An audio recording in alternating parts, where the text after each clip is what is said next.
Hello छात्राओं, आज हम लोग बीटीसी डीएलएड 2025 के चतुर्थ सेमेस्टर के मैथ का प्रीवियस ईयर पेपर हल करने वाले हैं और देखेंगे कि उस साल जो है किस प्रकार के प्रश्न आए थे और उनको किस प्रकार से हल किया जा सकता है।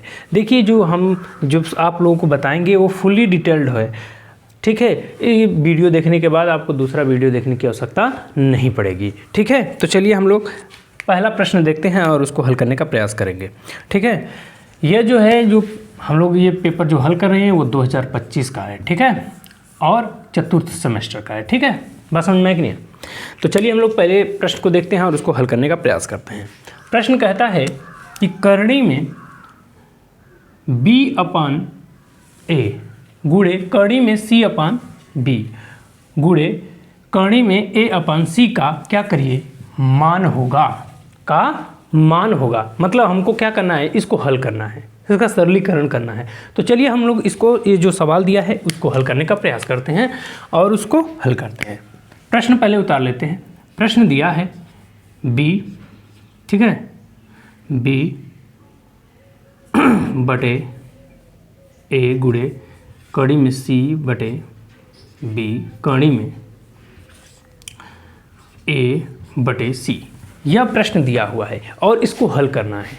तो आप देख रहे हैं कॉमन चीज़ यह है कि यहाँ पर भी करणी है, यहाँ पर भी करणी है, यहाँ पर भी करणी है। अगर हम इस करणी को हटा दें तो एक ही में आ जाए, सब करणी को, ये भी करणी है, ये भी करणी है, ये भी करणी है और सभी करणी समान हैं। तो ऐसा करते हैं कि एक ही करणी में सबको ले लेते हैं। तो जब सबको एक ही करणी में लेंगे तो सब उतार लिए, ये उतर गया, फिर इसकी बारी है, गुणे का चिन्ह वही, फिर गुणे का चिन्ह। हाँ, बस बात यह है कि आप गुणे के जगह पे अगर प्लस माइनस होता तो हम यह प्रक्रिया नहीं कर पाते, लेकिन यहाँ पर गुणे का चिन्ह था इसलिए हम लोग यह प्रक्रिया किए हैं, ठीक है। समझ में आया कि नहीं? यह जो है यहाँ से हम लोग हल कर रहे हैं। अब क्या है, अब आपको जो दिख रहा है, जो मिल रहा है, वो जैसे गुणा करते हैं नॉर्मल, उसी प्रकार से गुणा कर लेते हैं। तो यह इससे कट गया, यह इससे कट गया और यह इससे कट गया। मतलब बचा क्या, 1/1, और 1/1 का मतलब क्या होता है, 1, और एक करणी से बाहर निकलता है तो क्या बचता है, एक ही बचता है। समझ में आया कि नहीं आया? तो एक ही बचता है, इसलिए हम लोग यहाँ पर लिख देंगे क्या कि हमारा जो है विकल्प का आंसर जो हमने हल किया है वह आ गया है 1। तो अब देखते हैं, यहाँ तो AB दिया है, ABC दिया है, तो ये नहीं होगा। करणी में ABC दिया है, AB नहीं होगा। दिया है तीसरा विकल्प जो दिया है वही क्या है, सही है, और बाकी सब क्या है, गलत है। समझ में आया कि नहीं आया? इसी प्रकार से कभी भी इस प्रकार के प्रश्न हो, आप इसी प्रकार से हल कर सकते हैं। चलिए हम लोग अगले प्रश्न की तरफ चलते हैं, देखते हैं अगला प्रश्न क्या। अगला प्रश्न कह रहा है कि यदि क्या साइन थीटा, क्या चीज, साइन थीटा बराबर 1/2 है, यदि साइन थीटा बराबर 1/2 हो तो टेन थीटा किसके बराबर, टेन थीटा का मान होगा। हमें किसका मान दे दिया है, हमको दे दिया है कि साइन थीटा बराबर 1/2 दे दिया है और हमसे पूछ रहा है कि टेन थीटा बराबर क्या होगा, ठीक है। टेन थीटा बराबर क्या होगा, यह प्रश्न पूछ रहा है। सिंपल सी बात है, इसमें कोई ज़्यादा रॉकेट साइंस नहीं है। सिंपल से जिस प्रकार से हम लोग 5, 6, 7 में 8 में जो त्रिकोणमिति पढ़े हैं, सेम उसी प्रकार से यह हल हो जाएगा, ठीक है। तो चलिए इसको हल करते हैं। हमको पता है कि साइन बराबर क्या होता है, साइन बराबर होता है लंब बटे क्या होता है, कर्ण होता है। क्या होता है, लंब बटे कर्ण होता है। और टेन बराबर क्या होता है, टेन बराबर होता है,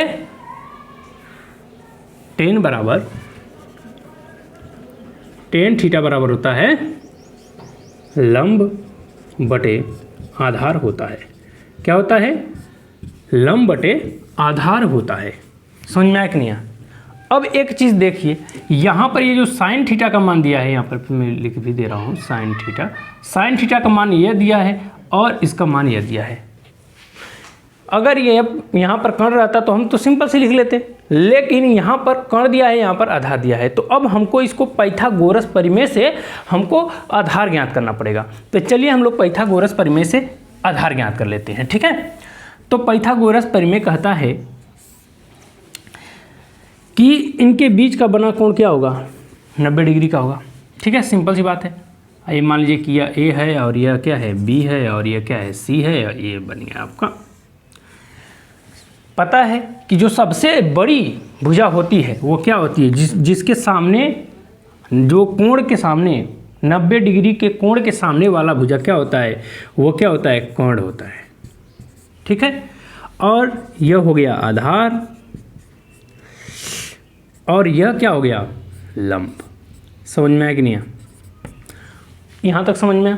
अब बारी है कि जो जो मान हमको पता है वह रख लेते हैं।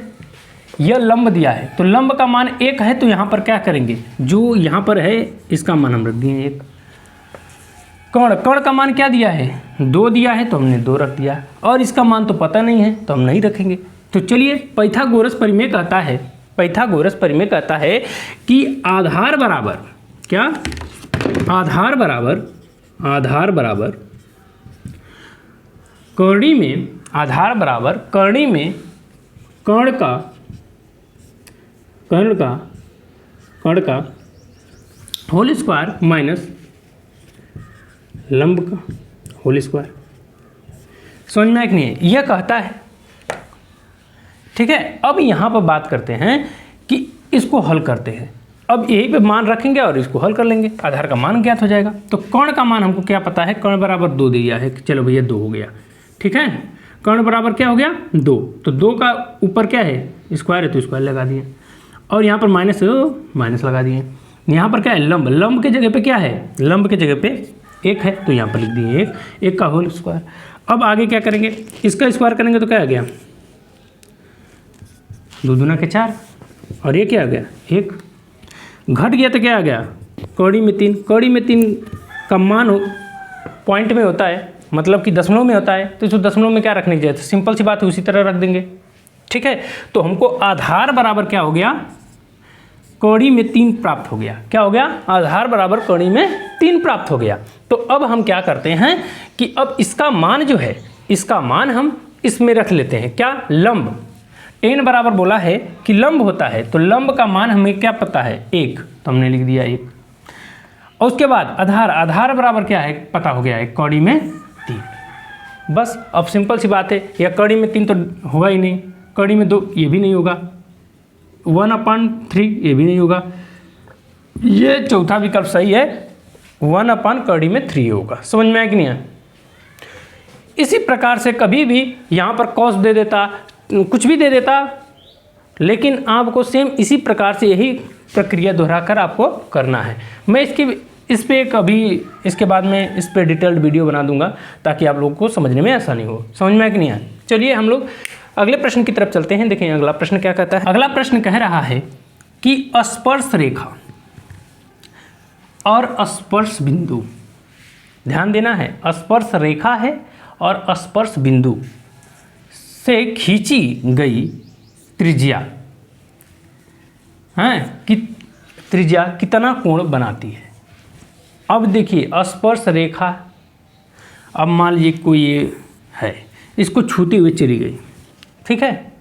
स्पर्श बिंदु जो ये स्पर्श रेखा है, इस पे स्पर्श बिंदु ये है। फिर बोल रहा है कि जो और स्पर्श बिंदु से खींचा गया त्रिज्या पर, यहाँ पर खींचा गया ये त्रिज्या है, ठीक है।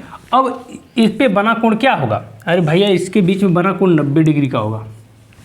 समझ में आया कि नहीं? 90 डिग्री का होगा। समझ में आया कि नहीं है? इसी प्रकार से कभी भी इस प्रकार के थ्योरिकल प्रश्न आ जाते हैं जिनको आप डायरेक्टली हल कर सकेंगे। समझ में आया कि नहीं है? चलिए हम लोग अगले प्रश्न की तरफ चलते हैं। अगला प्रश्न क्या कहता है? अगला प्रश्न कहता है कि एक क्या पासा लीजिए। पासा क्या होता है, जो हम लोग लीडो खेलते हैं, लीडो नहीं उसे क्या बोलते हैं, हाँ लीडो खेलते हैं, उसमें होता है। लीडो उछालने पर प्रत्येक बार क्या आने पर सम आने की संख्या आने की प्रोबेबिलिटी क्या है। तो पहली बात पासा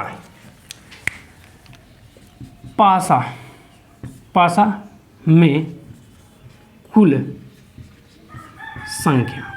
पासा में कुल संख्या क्या होती है? कुल संख्या होती है 1 होती है, 2 होती है, 3 होती है, 4 होती है, 5 होती है और 6 तक होता है। ठीक है। और कह रहा है कि सम आने की, ये कह रहा है कि सम आने की क्या आने की प्रायिकता बताइए। तो सम इसमें से कौन से है? यहाँ पर लिखते हैं कि सम संख्या। सम संख्या क्या है? 2 है, 4 है, 6 है, मतलब 3।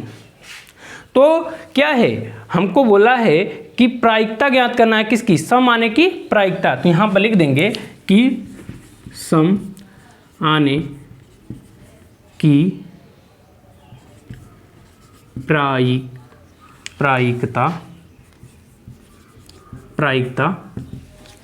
प्रायिकता बराबर क्या होगा? अब यह कह रहा है सम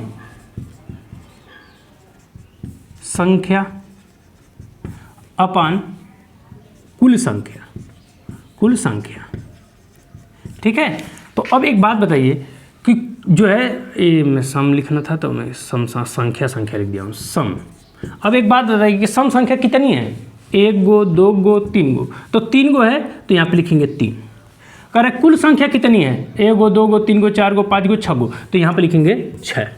अब काट दीजिए, 3 एकम 3, 3 दूना 6। तो 1/2 क्या आ गया? 2।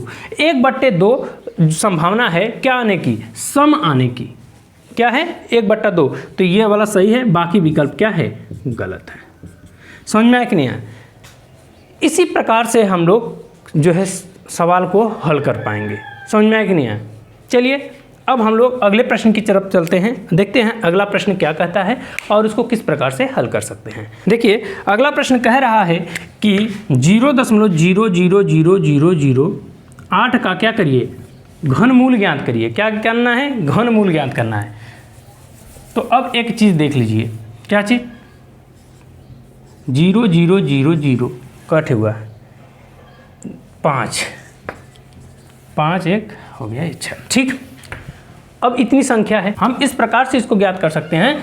जोड़ा बना देंगे 3 ठे ये जोड़ा, मतलब 2 ठे, पहले दशमलव के पीछे 2 ठे 0 लगा दीजिए। फिर ये किसका घन है? 2 का। तो आप मार दीजिए आंसर यही कि यह जो है 2 ठे 0 ये वाला दूसरा का विकल्प सही है, बाकी सब गलत हो गया। समझ में आया ना? आप इस प्रकार से भी कर सकते हैं। जैसे पहला प्रश्न कह रहा है कि x² + 5x + 6 को क्या करिए? गुणनखंड रूप में लिखिए। क्या करिए? गुणनखंड रूप में लिखिए। तो गुणनखंड रूप में लिखने के लिए हमको क्या करना पड़ेगा? इसका गुणनखंड करना पड़ेगा। समझ में आया कि नहीं? तो सबसे पहले हम इस प्रश्न को लिख लेते हैं। तो प्रश्न क्या दिया है? प्रश्न दिया है x² + 5x + 6 यह दिया है। तो इसको हम हल करेंगे। तो इसको हल करने का देखिए, कभी भी इस प्रकार का गुणनखंड आपको आ जाए हल करने के लिए तो आपको 2 चीज़ों पे ध्यान देना है। इनके यह पद जो है, आपको पता है जब आप 6 में पढ़ रहे थे तो आपको ये पढ़ाया गया था कि जो है जो दिया रहेगा उनमें पदों की संख्या कैसे ज्ञात करते हैं। तो जिसे इनमें एक पद ये है, 2 पद, 3 पद, तो 3 पद हैं। तो जिसमें लास्ट वाला ये है, इसमें जो 6 वाला है, तो हमको ये गुणनखंड जब भी आप हल करें तो ये समझें कि आपको गुणा करने पर अंतिम मतलब तीसरा पद प्राप्त हो और जोड़ने और घटाने पर मध्य पद जो है प्राप्त हो। समझ में? तो हमको ऐसा गुणा करना है कि हमें गुणा करने पर लास्ट वाला पद 6 आ जाए, गुणा करने पर 6 आ जाए और जोड़ने या घटाने पर क्या आ जाए? 5 आ जाए। तो हम ऐसा करते हैं कि 2 गुणे 3 करते हैं। तो 2 और 3 को जब गुणा करेंगे 2 तिहाई 6, यहाँ पर आ गया 6 जो कि हमें चाहिए था। तो ये क्या आ गया? 2 तिहाई 6 आ गया। क्या हम देखें कि जो है 2 में से 3 घटाने पर 5 आता है? नहीं आएगा, यहाँ पर -1। और अगर हम 2 और 3 को जोड़ देंगे तो क्या आ गया? 5 जो कि हमें चाहिए था।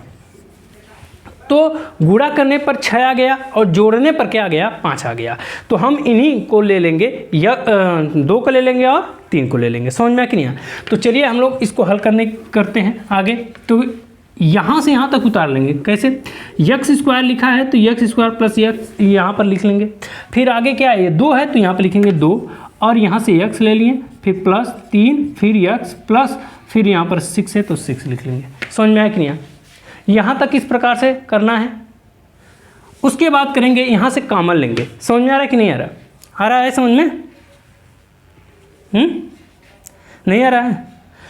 देखो जब भी हम इस प्रकार से करेंगे तो ये जो ये 5 है तो जोड़ने और घटाने पर, यहाँ पर जोड़ने पर ही 5 आएगा, घटाने पर तो आएगा नहीं, तो हमने जोड़ दिया है तो यहाँ पर 5 आ गया है, और गुणा करने पर 2 3 6 आ गया है। तो यहाँ पर जोड़ने घटाने पर मध्य वाला पद प्राप्त हो गया है, गुणा करने पर 6 आ गया है। समझ में आ कि नहीं? तो अब यहाँ पर क्या करेंगे, कॉमन लेंगे। तो कॉमन क्या है, यहाँ पर इसमें भी x है, यहाँ पर भी x है, तो सबसे कॉमन लिए, तो कॉमन लिए तो x से x कट गया, एक x बचा, यहाँ पर प्लस है तो प्लस आ गया, x से x कट गया, 2 बच गया, यहाँ पर प्लस है तो प्लस। यहाँ पर बताइए यहाँ पर क्या कॉमन आएगा, यहाँ पर तो x है नहीं, लेकिन यहाँ पर 3 है, यहाँ पर 6 है, तो ये भी कॉमन नहीं आ रहा है। तो 3 के पहाड़ा में 3 भी आ जाएगा, 6 भी आ जाएगा। तो हम क्या करते हैं कि 3 को कॉमन ले लेंगे। तो जब 3 को कॉमन लेंगे तो ये 3 से 3 कट गया, बचा क्या, x, यहाँ पर प्लस है तो प्लस, और ये 3 दूना के 6। देखिए अगर आप कभी भी गुणनखंड हल कर रहे हैं तो यदि यह वाला जो कोष्टक के अंदर का संख्या अगर बराबर है, दोनों मैच कर रही है, तो आप समझिएगा कि गुणनखंड आपने क्या किया है, सही किया। अगर ये मैच नहीं करेगा तो समझिएगा कि गुणनखंड आपने कहीं ना कहीं किसी भी प्रकार की कमी आ गई है, गलती हो गई है। अब क्या करेंगे, इसको और इसको एक साथ लिख लेंगे और इसको यहाँ पर उतार लेंगे, बस ये हो गया आपका हल। समझ में? यही बोला था कि इसको क्या करिए, गुणनखंड रूप में लिखिए। तो हमने क्या कर दिया, x² प्लस 5x प्लस 6 को हमने क्या किया, गुणनखंड रूप में लिख दिया। जैसे कि प्रश्न पूछा था उस प्रकार से हमने इसको कर। चलिए अगले प्रश्न की तरफ चलते हैं। अगला प्रश्न नंबर 7 जो है, हमने 6 को हल कर लिया है, अब बारी है प्रश्न नंबर 7 को हल करने की। तो प्रश्न नंबर 7 कह रहा है कि साइन 60 अंश और कॉस 60 अंश और टेन 60 अंश का क्या करिए, मान ज्ञात करिए। इसके बीच में प्लस है माइनस है, इसका भी ध्यान देना है। समझ में आया कि नहीं है? यहाँ पर आपको इसका मान अगर याद रहेगा तो आप कर लेंगे। देखिए मैं इसको बताऊंगा कि इसको किस प्रकार से याद नहीं करेंगे, कैसे आप अगर याद नहीं रहेगा तो आप कैसे कर लेंगे, लेकिन अभी फ़िलहाल के लिए मैं इसको हल कर देता हूँ। समझ में आया कि नहीं है? तो देखिए हमको पता है कि साइन 60 अंश का मान होता है कड़ी में 3/2 होता है, और कॉस 60 अंश का मान क्या होता है, 1/2 होता है। समझ में आया कि नहीं? अब इसी प्रकार से हम लोग क्या करेंगे, टेन का अगर बाई चांस आपको मान लीजिए कि ये कास का याद कर लिए, साइन का याद कर लिए, टेन का याद नहीं किए हैं, तो आप कैसे याद कर लें। यहाँ आपको पता है क्या कि टेन थीटा बराबर क्या होता है, साइन अपॉन कास होता है। ठीक है, साइन अपॉन कास। तो साइन का मान यहाँ पर दिया है क्या, कौड़ी में 3 दिया है, बट्टे में 2, फिर यहाँ पर क्या है 1/2, इसका गुणा इसमें कर दिया, इसका गुणा इसमें कर दिया, तो ये 2 से 2 कैंसिल, बच गया क्या, कौड़ी में 3। मतलब कि टेन 60 अंश का मान कितना हो गया, कौड़ी में 3 हो गया। ये समझ में आया कि नहीं है? यहाँ पर जो थीटा का जो वैल्यू हमने रखा था 60, तो ये भी 60 होगा। समझ में आया कि नहीं है? इस प्रकार से आप हल कर सकते हैं। समझ में आया ना? चलिए अब हमने जो हमको पता, यहाँ पर इसका सभी का मान पता हो गया है। अब इस पे जो है, इस प्रश्न पे इसको हम रखते हैं और उसको हल करते हैं। समझ में आया कि नहीं है? तो चलिए देखिए, यहाँ पर पहले लिखा है कि साइन 60 अंश प्लस कॉस 60 अंश टेन 60 अंश, यहाँ पर माइनस है। फिर जहाँ पर जो मान है उसको हम क्या करते हैं, रख लेते हैं। तो यहाँ साइन 60 अंश का मान क्या है, कौड़ी में 3/2 प्लस कॉस 60 अंश का मान क्या है, 1/2 है। फिर यहाँ पर माइनस है तो माइनस लिख दिया। टेन का मान क्या है, कौड़ी में 3 है। अब यहाँ पर आपको क्या लग रहा है, साधारण भिन्न का जोड़ लग रहा है। ठीक है, ये और ये घटाना लग रहा है। तो यहाँ पर क्या करते हैं, यहाँ पर कुछ नहीं तो 1 मान लेते हैं। फिर आप क्या करें, यहाँ से लसन ले लीजिए, क्या आ गया 2। समझ में आया? अब 2 आ गया, तो अब ये 2 से 2 कट गया, बचा कड़ी में 3 प्लस यहाँ पर क्या है, 2 से 2 कट गया 1, यहाँ पर माइनस है तो माइनस कड़ी में। अब ये देखिए यहाँ पर क्या है, 1 है, 1 बार गया तो यहाँ पर जब गुणा होगा तो क्या आ जाएगा, 2 कड़ी में 3 हो जाएगा। समझ में आया कि नहीं है? अब 2 कड़ी में 3 हो गया।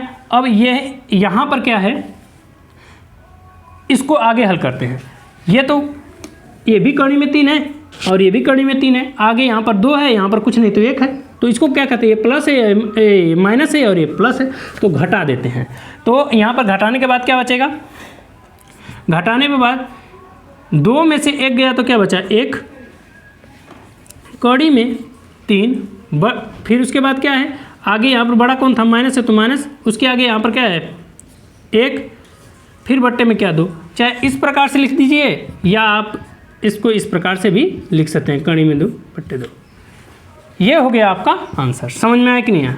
इस प्रकार से आप हल कर सकते हैं। चलिए अगले प्रश्न की तरफ चलते हैं। देखिए प्रश्न नंबर 8 क्या कहता है। प्रश्न नंबर 8 कहता है कि एक वृत्त का क्षेत्रफल दे दिया है कितना, 154 वर्ग सेंटीमीटर दे दिया है और वृत्त की त्रिज्या ज्ञात करनी है। क्या करनी है, वृत्त की त्रिज्या ज्ञात करनी है। तो अब हम क्या करते हैं, सबसे पहली बात है यहाँ पर क्षेत्रफल। अगर हमें वृत्त का क्षेत्रफल का सूत्र अगर पता हो तो हम पता कर लेंगे, अगर नहीं पता रहेगा तो हम कैसे पता करेंगे। तो चलिए सबसे पहले हमको पता है क्या कि वृत्त का क्षेत्रफल बराबर क्या होता है, वृत्त का क्षेत्रफल बराबर होता है पाई आर स्क्वायर होता है। क्या होता है, पाई आर स्क्वायर होता है। तो अब यहाँ पर देखिए हमको यही ज्ञात करना है, त्रिज्या यहाँ पर दिख रही है, समझ में, और इसकी वैल्यू, ये जो पूरा क्षेत्रफल का वैल्यू यहाँ पर दे दिया है, समझ में आया कि नहीं। तो अब हम क्या करते हैं, इसको हल करते हैं। जैसे इसका मान दे दिया क्या, 154 बराबर पाई आर स्क्वायर, समझ में आया कि नहीं। अब यहाँ पर देखिए हमेशा हमको पता है क्या चीज़, कि यह किसका मान होता है, जो पाई का मान है, ये आप रख सकते हैं 22/7 रख सकते हैं, या 3, 4 ये रख सकते हैं, या ये रख सकते हैं। अब हमको देख रहे हैं तो हमको एक नज़र आ रहा है कि अगर हम 7 रख दें तो आसानी से हल हो जाएगा, मतलब कि 22/7 रख देंगे तो यहाँ पर हम रखेंगे तो क्या, इसका मान हमको पता है तो रख देते हैं 22/7। ये पाई स्क्वायर, अरे आर स्क्वायर, तो आर स्क्वायर हो गया। अब ये यहाँ पर गया और ये यहाँ पर आ गया, तो गुणा करने पर आ गया क्या, मैं लिख सकता हूँ इधर से, इसको मैं इधर लिख लेता हूँ आर स्क्वायर। अब ये इधर गया तो ये गुणे में हो गया, क्या चीज़, अब ये जो है गुणे में था तो इधर आ गया तो भाग होगी 22। अब काटिए, जो कट रहा है उसे काट लीजिए, जो छूट रहा है छोड़ दीजिएगा, ठीक है। जैसे 2 से कट गया 11 बार में, 7 बार में, फिर 7 बार में, फिर 11 1 कम 11, 11 7 77। अब ये 7 गुणे 7 बचा, क्या है, आर स्क्वायर बराबर 7 गुणे 7, यही बचा था ना, बाकी तो सब कट गया, यही बचा था। अब ये जो स्क्वायर आके यहाँ पर आ जाएगा, कड़ी में आ जाएगा, तो कौड़ी में आ गया 7 गुणे 7, ठीक है। तो अब ये कौड़ी जब हटेगी तो इसका जोड़ा निकलेगा, तो जोड़ा जब इसका जोड़ा बना, 1 का जोड़ा 7 का जोड़ा बना, तो यहाँ पर आर बराबर क्या आ गया, 7 सेंटीमीटर आ गया। मतलब हमको त्रिज्या जो पूछा था कि उस वृत्त का जो त्रिज्या ज्ञात करिए, तो उस वृत्त की त्रिज्या कितनी होगी, 7 सेंटीमीटर होगी। उस वृत्त की त्रिज्या कितनी होगी, 7 सेंटीमीटर होगी। समझ में आया कि नहीं आया? चलिए हम लोग अगले प्रश्न की तरफ चलते हैं, देखते हैं अगला प्रश्न किस प्रकार से दिया है और उसको किस प्रकार से हल किया जा सकता है। प्रश्न नंबर 9 कहता है कि एक समचतुर्भुज के विकर्ण 5 सेंटीमीटर है और 7 सेंटीमीटर है, तो इसका लिखना था, इसका लिखना था, इसका लिखा गया है, इसका क्षेत्रफल ज्ञात करिए। तो इसका क्षेत्रफल किसका, समचतुर्भुज का क्षेत्रफल ज्ञात करना है। तो हमको क्या है, हमको पता है क्या कि समचतुर्भुज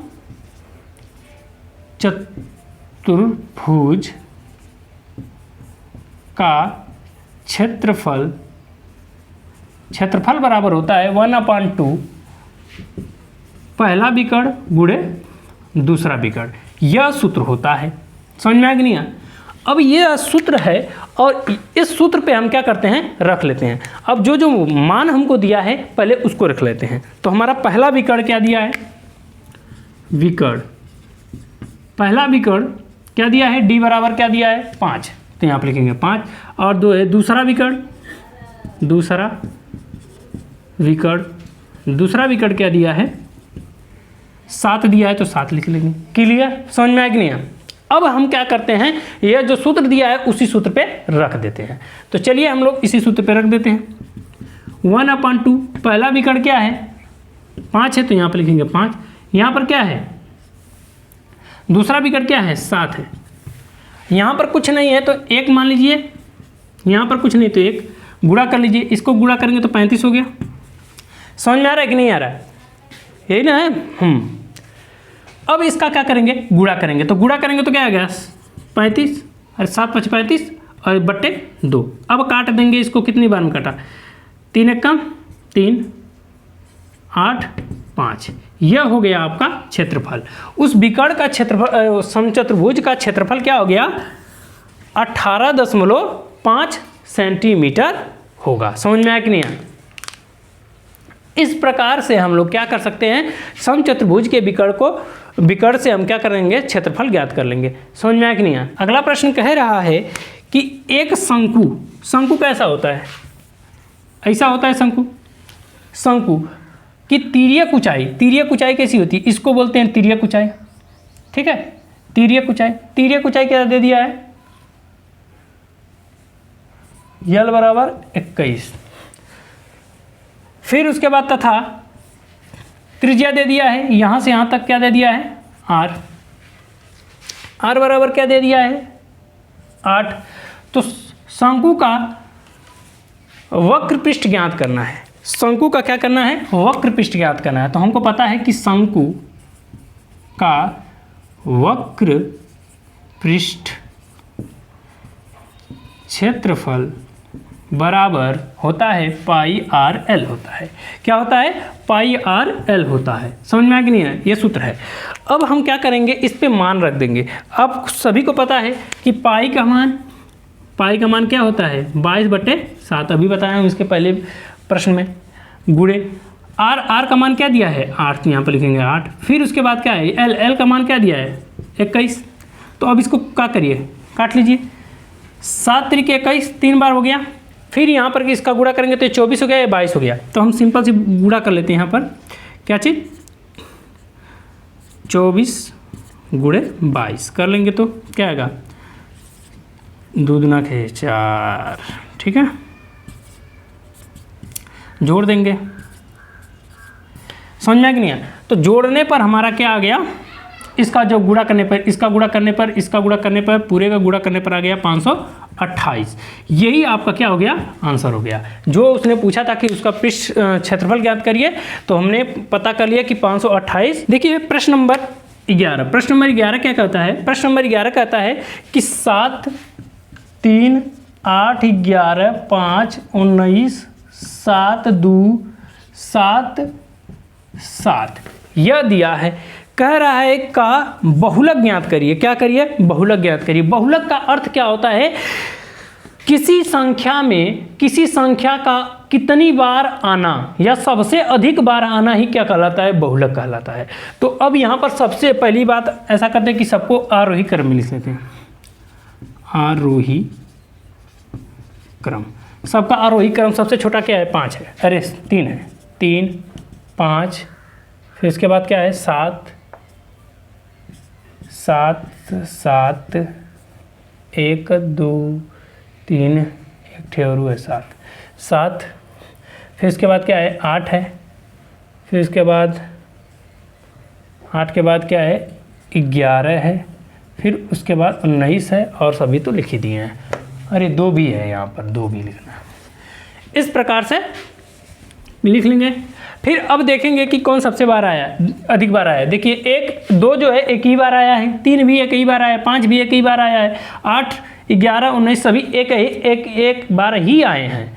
परंतु 7 जो है वो कितनी बार आ गया है, 7 कितनी बार 1 2 3 4 बार आ गया। 7 4 बार आ चुका है,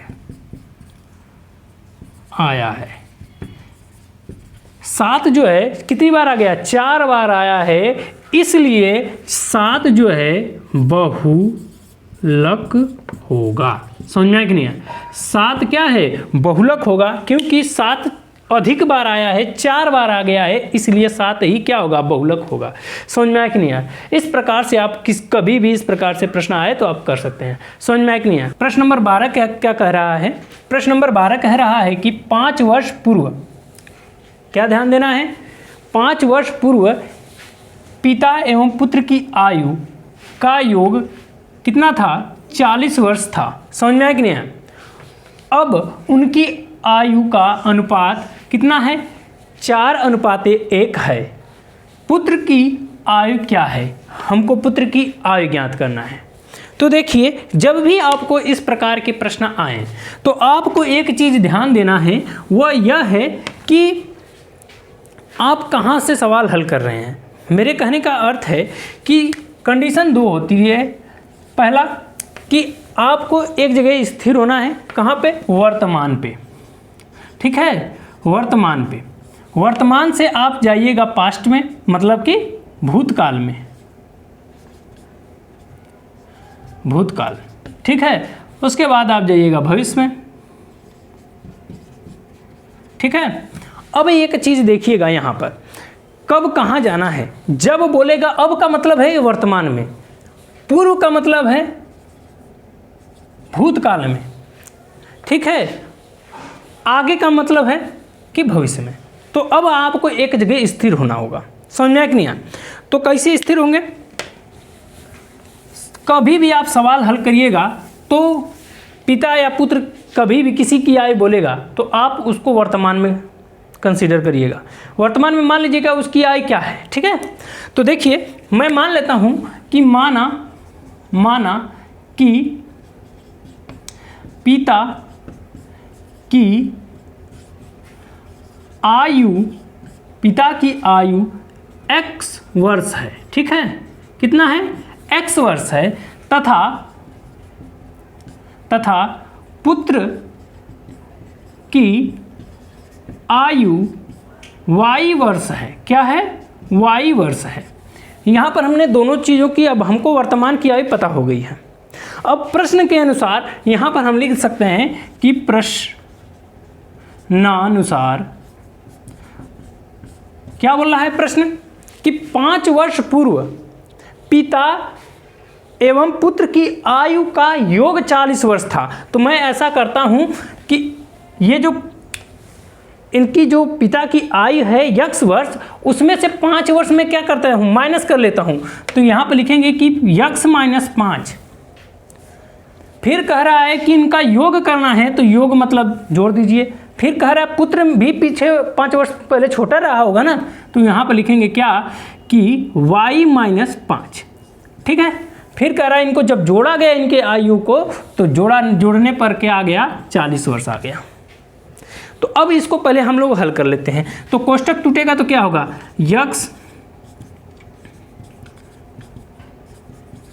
कोष्टक टूटने में कोई क्यों, यहाँ पर प्लस था तो प्लस कोई चेंज नहीं करता है चिन्ह को, ठीक है। अब इसको जोड़ दें तो जोड़ने पर क्या आ गया, ये 10 आ गया, ठीक है।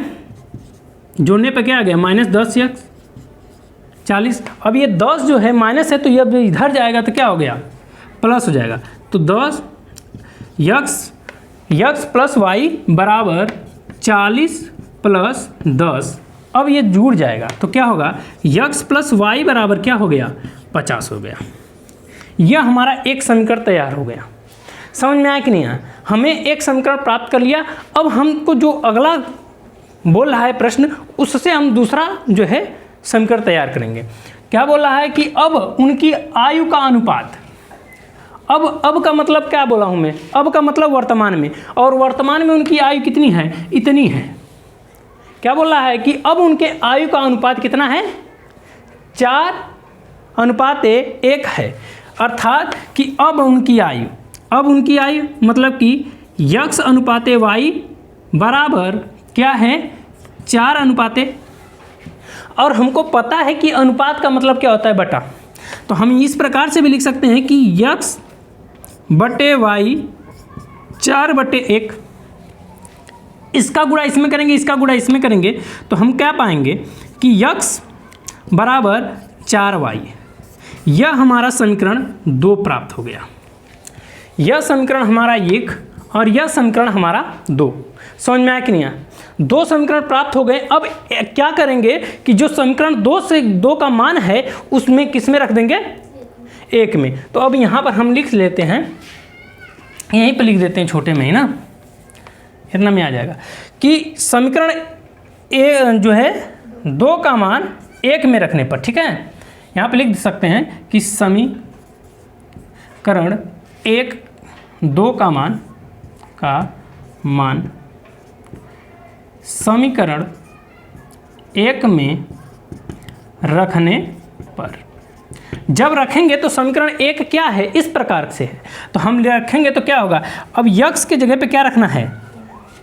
4y। तो 4y प्लस है तो प्लस, y है तो y, बराबर है तो बराबर, 50 है तो 50 लिख दीजिए। ठीक है। अब यहाँ पर क्या दिख रहा है, इसको जोड़ेंगे तो क्या होगा? तो 5 हो जाएगा, 5y। अब ये तो इसे रह गया। अब यहाँ पर y का मान ज्ञात करना है, तो y का मान अब यहाँ पर आ गया 5, तो 5 हाँ 50, 10 बार में कट गया पूरा। तो हमको जो y का मान प्राप्त क्या हो गया? 10।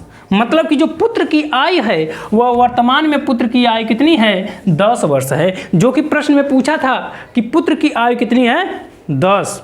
तो वो पूछा था कि कितनी आयु है पुत्र की आयु, तो पुत्र की आयु 10 वर्ष है। अगर पिता की आयु पूछा होता तो क्या करेंगे? पिता की आयु अगर पूछा होगा तो हम यहाँ पर जो यहाँ पर मान आया है, मैं जो प्रश्न में दिया नहीं है लेकिन सपोज दैट ऐसा हो सकता है कि पिता की आयु पूछ देता, तो आप क्या करते हैं, किसी भी समीकरण चाहे इसमें किसी में आप रख देते हैं तो मान आ जाता, आंसर आ जाता। क्या कि 4, और यहाँ पर y के मान पे क्या रखना है? 10, गुणे 10 कर लेते हैं, तो x बराबर क्या आ गया? 40। तो पिता की आयु कितनी हो गई? 40 वर्ष हो गई और वर्तमान में, और पुत्र की आयु 10 वर्ष हो गई। कभी भी इस प्रकार के प्रश्न आए तो आप डरिएगा मत, आराम से करिएगा, हल हो जाएगा। समझ में आया कि नहीं आया? आया आप लोगों को? अब हम लोग अगले प्रश्न की तरफ चलते हैं। अगला प्रश्न क्या कह रहा है? अगला प्रश्न जो 13 नंबर पे प्रश्न है वो कह रहा है कि x + y = 7 तथा 3x - 2y = 11 को क्या करिए? हल करिए। अब यह कंडीशन नहीं दे रहा है कि आपको प्रतिस्थापन विधि से हल करना है, विलोपन विधि से हल करना है, कि ब्रज विधि से हल करना है, किस विधि से हल करना है ये बता नहीं रहा, आपको कह रहा है कि हल करिए। तो हम ऐसा करते हैं कि पहले प्रश्न उतार लेते हैं। प्रश्न क्या कह रहा है?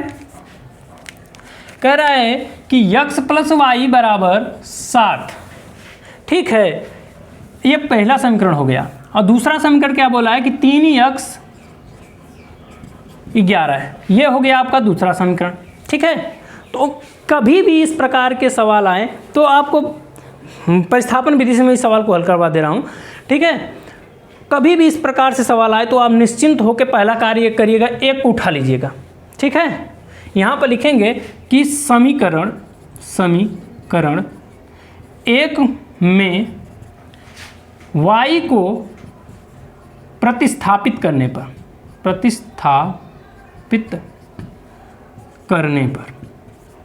जब हम इसमें से y को प्रतिस्थापित करेंगे तो हम, जबकि समीकरण क्या दिया है? ये समीकरण है, समीकरण 1 यही ना है। तो अब ये कहेंगे y को प्रतिस्थापित करने, तो y बराबर क्या? ये x y इधर चल गया तो ये बराबर हो गया, और ये y जब प्लस था तो प्लस जब इधर जाएगा तो क्या हो जाएगा? -y हो जाएगा। समझ में? ये आपका समीकरण नंबर 3 हो गया। समझ में आया कि नहीं? जो अब ये मान आया है यह वाला, अब यहाँ पर लिखेंगे कि समीकरण,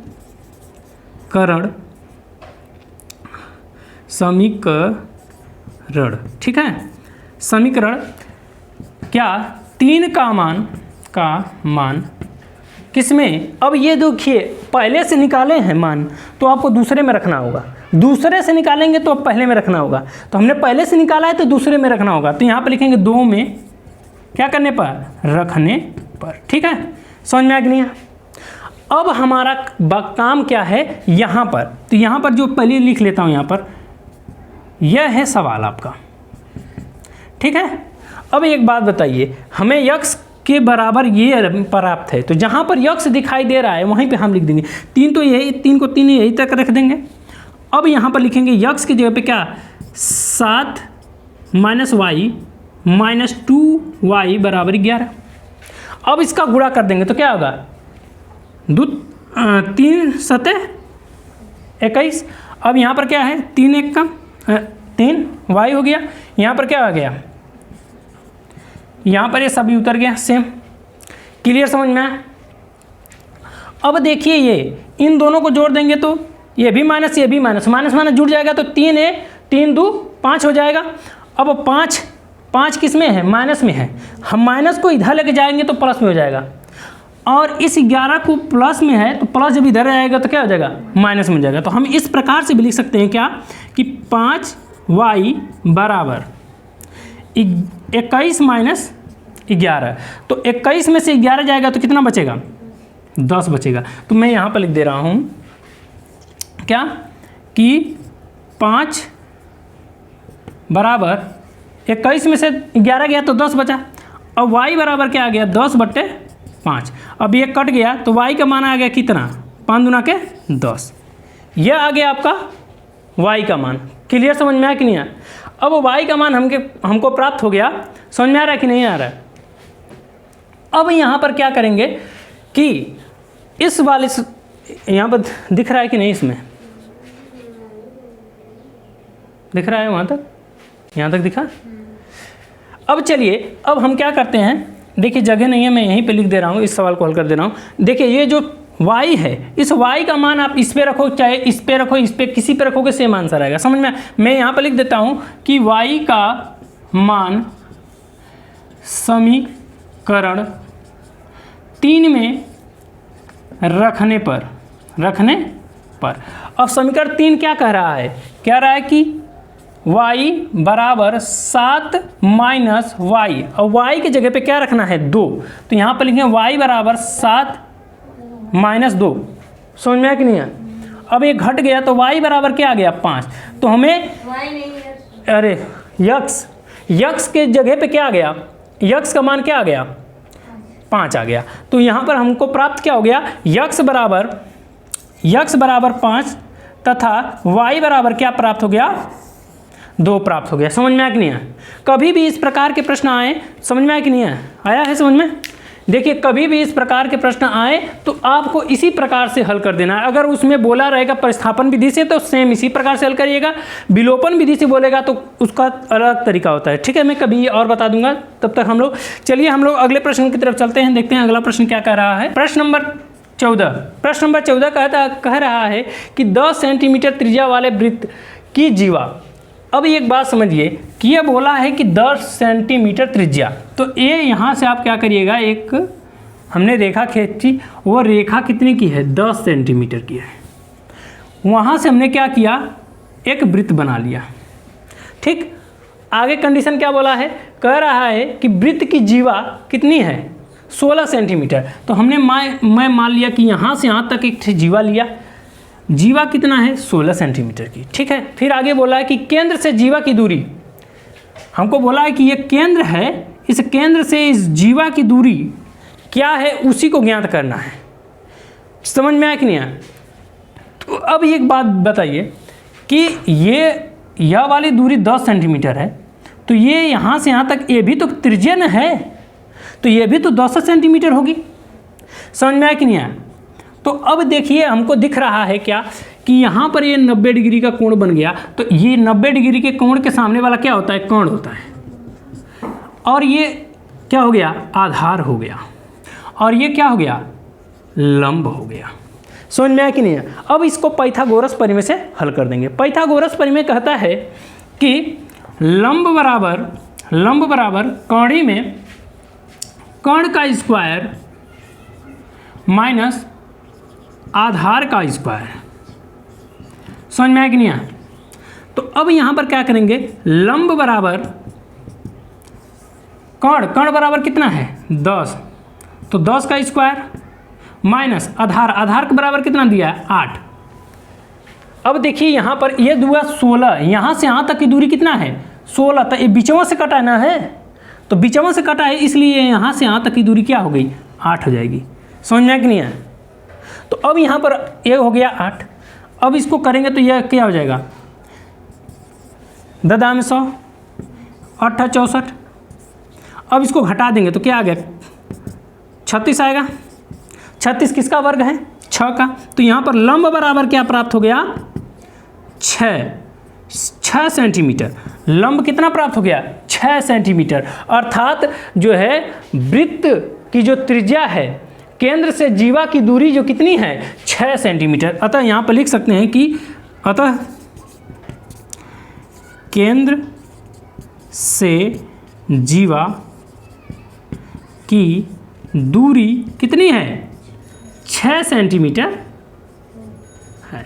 समझ में आ गया नहीं है? इसी प्रकार से आप कभी भी कोई भी प्रश्न हो तो कर सकते हैं। ठीक है, चलिए हम लोग अगले प्रश्न की तरफ चलते हैं, देखते हैं अगला प्रश्न क्या कह रहा है। जबकि हमने 14 वाले प्रश्न को हल कर लिया, अब बारी है 15वें नंबर के प्रश्न को हल करने की। तो 15 वाले नंबर का जो प्रश्न है वो क्या कहता है? प्रश्न नंबर 15 कहता है कि समलंब। पहली बात, समलंब कैसा होता है? समलंब जो होता है वह इस आकार का होता है। ठीक है, समलंब की समांतर भुजा, मतलब हाई वाली भुजा। ठीक है, भुजा क्या है? 15 मीटर की है, 8 मीटर की है। तो यह वाली है 15 मीटर की और यह वाली है 8 मीटर की। ठीक है, कोई बात नहीं है। फिर बोला जा रहा है और उसके बीच की दूरी और इनके बीच की जो डिस्टेंस है, यह दूरी जो है इनके बीच की जो दूरी है वो कितनी है? 8 नहीं 12 मीटर की है। क्या है? 12 मीटर की है। तो समलंब से घिरे क्षेत्रफल जो ये वाला पूरा है, एरिया है पूरा, इस एरिया का क्या करिए? क्षेत्रफल ज्ञात कीजिए। तो एक बात हमको पता है क्या कि समलंब का, यहाँ पर लिख देता हूँ, समलंब का क्षेत्रफल बराबर, ठीक है, क्षेत्रफल बराबर क्या होता है? 1/2 गुणे कोष्टक में पहली भुजा, मतलब कि भुजा 1 धन भुजा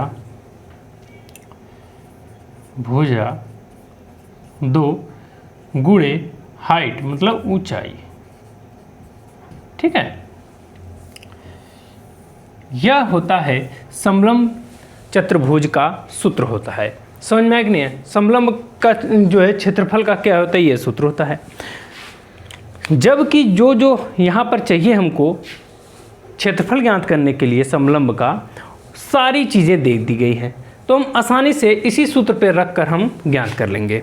ठीक है, जैसे कि भुजा 1 बराबर, पहली भुजा क्या है? 8 मीटर की है, तथा दूसरी भुजा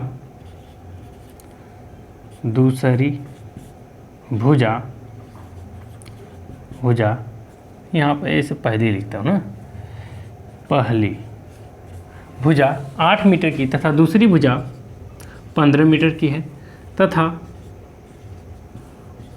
ऊंचाई 12 मीटर की है, 12 मीटर की है। तब क्या होगा? तब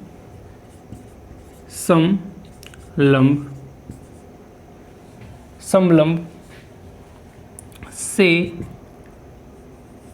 घिरा क्षेत्रफल बराबर क्या होगा? 1/2 बेस 1 बेस 2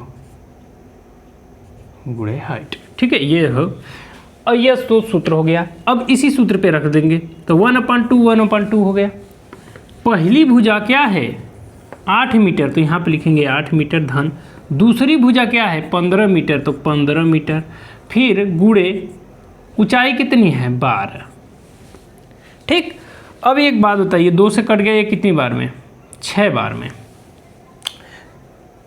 2 छक्के 12। अब इसको जोड़ देंगे, तो जब जोड़ेंगे तो क्या हो जाएगा, ये 23 हो गया। इसको जोड़े हैं तो ये गुणे पे 6 है। अब 36 18 6 दूना 12 1 13, यह हो गया क्या, समलंब चतुर्भुज का क्षेत्रफल हो गया। समलंब से घिरे क्षेत्रफल क्या है, समलंब से घिरे क्षेत्रफल क्षेत्र का क्षेत्रफल कितना है, 138, ठीक है, 138 वर्ग मीटर है। समझ में आया कि नहीं है? इस प्रकार से हम क्या कर लेंगे, ज्ञात कर लेंगे। समझ में आया कि नहीं है? प्रश्न नंबर 16 कहता है कि एक बेलन, पहली बात बेलन कैसा होता है, तो बेलन इस प्रकार का होता है, ठीक है, यह हो गया आपका बेलन, ठीक।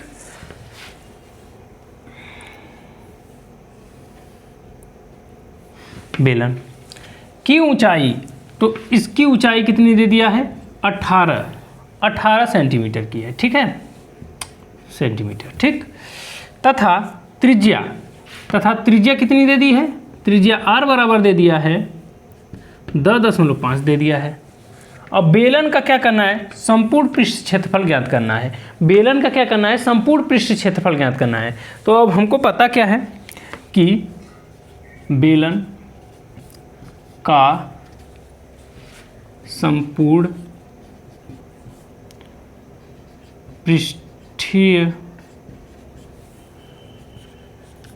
क्षेत्रफल बराबर होता है 2 पाई r कोष्टक में r प्लस h। यह होता है सूत्र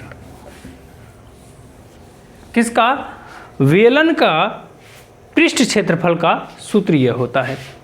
तो अब हमको जो पता है अब उस पर रख देते हैं।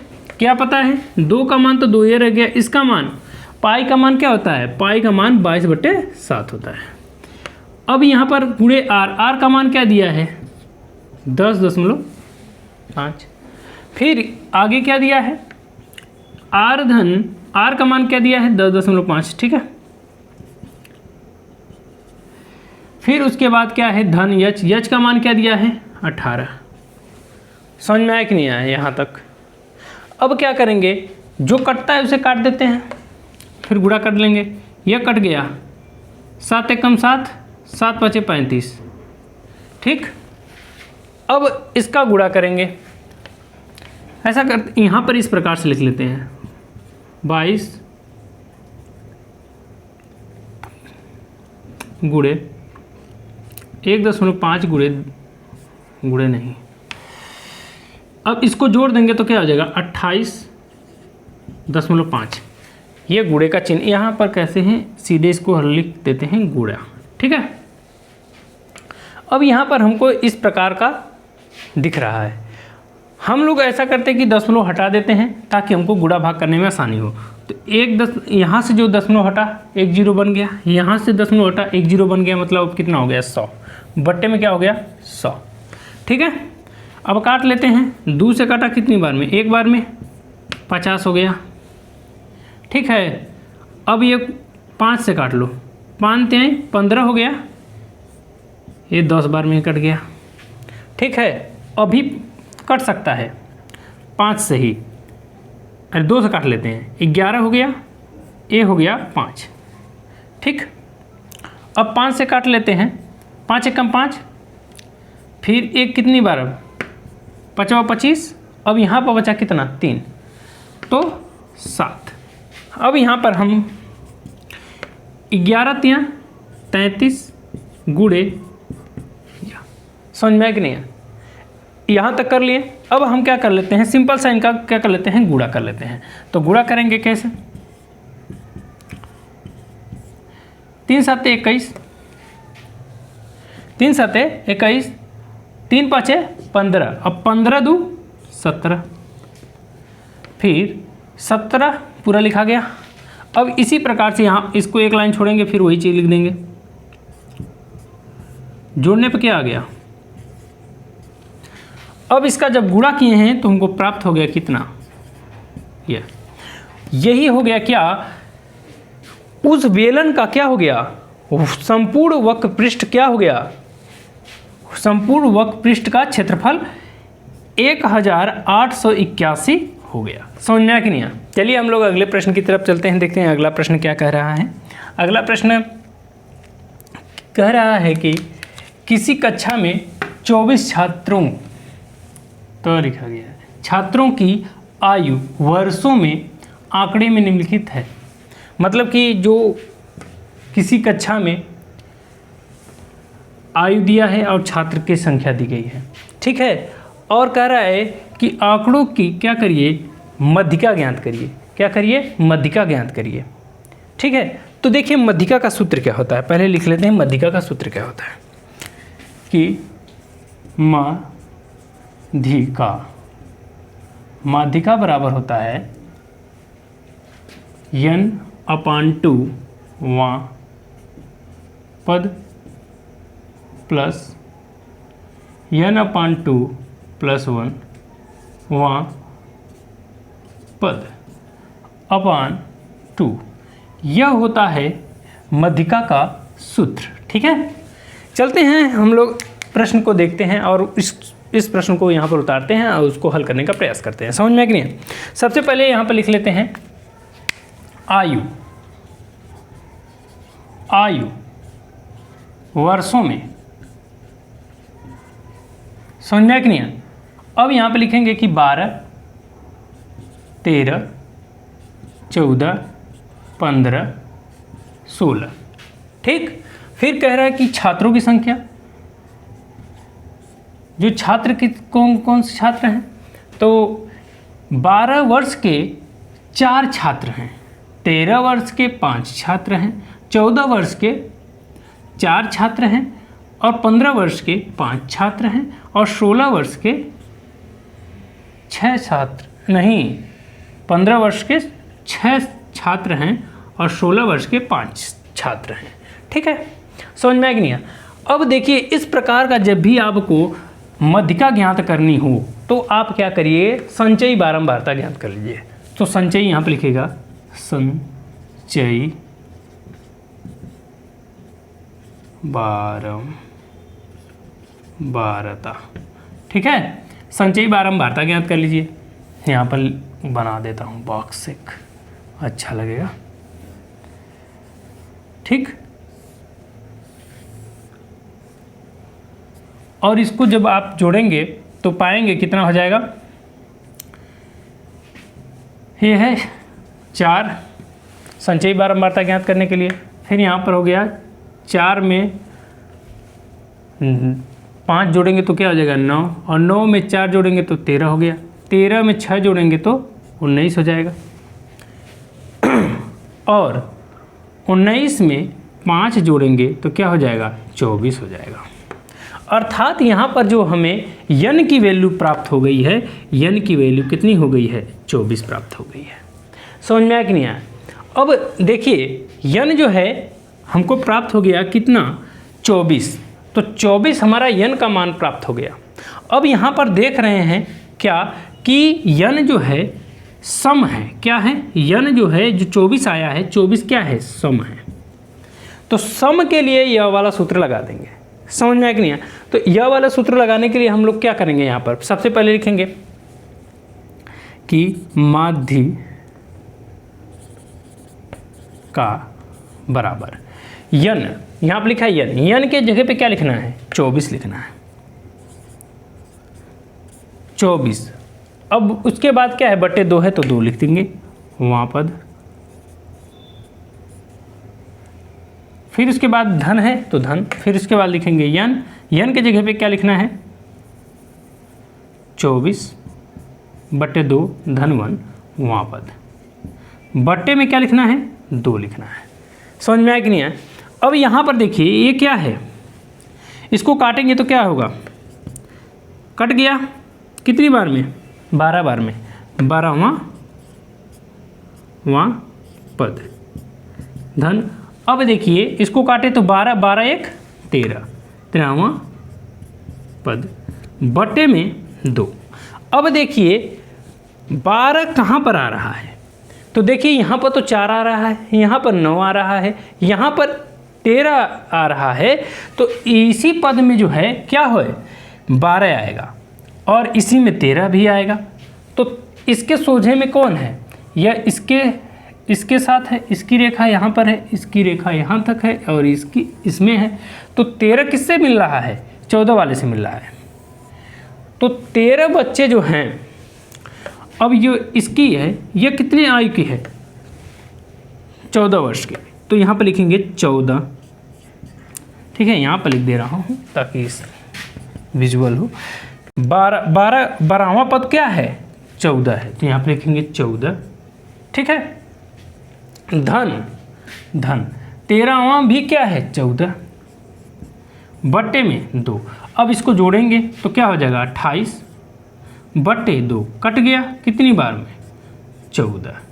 तो अब इसकी जो मध्यिका हमको ज्ञात करनी थी, तो वो मध्यिका कितना आ गई है, 14 आ गई है। समझ में आया। इसी प्रकार से कभी भी आपको ज्ञात करना हो किसी भी आंकड़े का, अगर आपको माध्यिका ज्ञात करना हो और यह आंकड़ा इस प्रकार से दिया हो, तो आप सबसे पहले संचयी बारंबारता ज्ञात कर लीजिएगा, फिर आप इसी सूत्र पे क्या करिएगा, रख दीजिएगा और आपका आंसर आ जाएगा। समझ में आया कि नहीं। देखिए यहाँ पर अगर सम की जगह पे विषम आता तो जो है सूत्र थोड़ा सा चेंज हो जाता, सम आया तो इस सूत्र पे रख देंगे, विषम आएगा तो थोड़ा चेंज हो जाएगा सूत्र। समझ में आया कि नहीं। लेकिन जो भी प्रक्रिया है सेम प्रक्रिया होगी अगर इस प्रकार का प्रश्न आएगा तब। समझ में आया कि नहीं।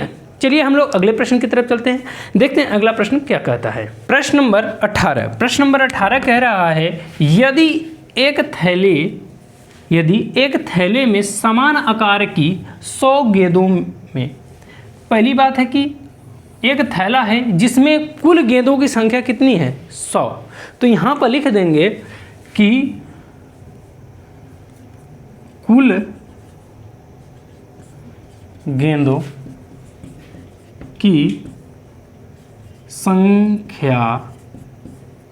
की संख्या कितनी है, 100 है। गेंदों में से 50 लाल रंग की गेंदें हैं, तो यहाँ पे लिखेंगे लाल रंग की गेंदें कितनी हैं, 50 हैं। फिर उसके बाद कह रहा है 30 गेंद नीले हैं, तो तथा नीले रंग की गेंदें कितनी हैं, 30 हैं, यहाँ पर लिख दिए 30। फिर आगे कह रहा है 30 तो लिखा गया किसने हैं, नीले हैं, और 15 गेंद क्या हैं, पीले हैं, तो यहाँ पर लिखेंगे पीले रंग की गेंदें कितनी हैं, 15 हैं। और 5 गेंद क्या है, हरे हैं, तो यहाँ पर हरे गेंद कितनी हैं, 5 है, ठीक है। फिर क्या कह रहा है, हो तो थैले में से एक नीले रंग की गेंदें, एक क्या करेंगे, उस थैले में से एक नीले रंग की गेंद निकालने की संभावना, निकालने की, उस गेंद, वो जो थैला है उस थैले में हाथ डाल के क्या करना है, एक गेंद निकालना है, और क्या संभावना है कि वो गेंद कौन सी निकलेगी, नीले रंग की गेंद निकलेगी। क्या संभावना है कि वो गेंद नीली निकलेगी। तो जो प्रायिकता का क्या होता है, प्रायिकता का सूत्र होता है, प्रायिकता बराबर होता है, हाँ, नीचे में लिखेंगे कुल संभावना, हाँ, आने की संभावना, आने की कुल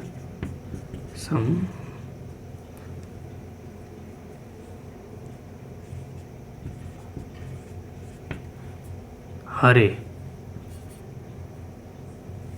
ठीक है, जो लाना रहेगा उसकी, ठीक है। तो अब यहाँ पर बात करेंगे क्या चीज़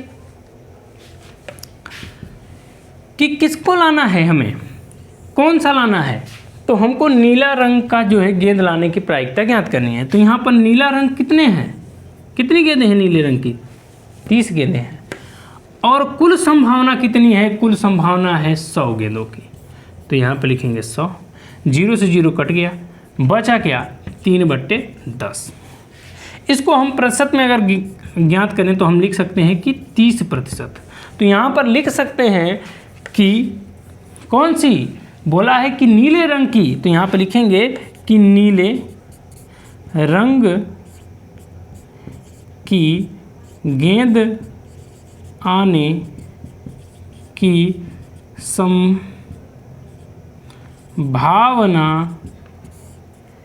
3/10, हाँ 3/10 या 30% होगी। समझ में आया कि नहीं? इसी प्रकार से कभी भी प्रायिकता का कोई भी प्रश्न आए तो आप इसी प्रकार से कर सकते हैं। समझ में आया कि नहीं आया? अगर कोई भी प्रश्न अगर समझने में कोई भी समस्या हो तो आप तुरंत पूछ सकते हैं। मैं इन्हीं प्रश्नों को दोबारा भी समझा सकता हूँ। समझ में आया कि नहीं आया?